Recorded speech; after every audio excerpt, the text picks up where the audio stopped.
Hello guys, আসসালামু আলাইকুম। আশা করি আপনারা সবাই ভালো আছেন। তো আলহামদুলিল্লাহ আমরাও এই বন্যার পরিস্থিতির মধ্যে আলহামদুলিল্লাহ আল্লাহ যতটুকু আমাদেরকে ভালো রাখছেন ভালো আছি।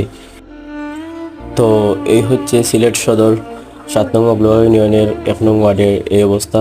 যেহেতু বন্যার সময় শুধু 1 নং ওয়ার্ডের এই অবস্থা তা নয়, প্রত্যেকটা ওয়ার্ডের প্রত্যেকটা ইউনিয়নের এই অবস্থা। তো আপনারা দেশ ও দেশের বাইরে যারা আছেন আমাদের জন্য সবাই দোয়া করবেন। বর্তমানে পানি দ্রুত গতিতে বাড়তেছে। তো অনেকের ঘর বাড়ি তলিয়ে গেছে পানির মধ্যে, আবার অনেকের ঘর ডোবার সম্ভাবনা আছে। সবাই সবার জন্য দোয়া করবেন, আল্লাহ যেন সবাইকে হেফাজতে রাখেন। আর এই হচ্ছে আমাদের প্রিয় 10 গ্রাম বাজার। তো আপনারা সবাই দেখতে পারতেছেন 10 গ্রাম বাজারের প্রত্যেকটা দোকান তলিয়ে গেছে পানির নিচে। বর্তমানে দোকানের মধ্যে প্রচুর পানি।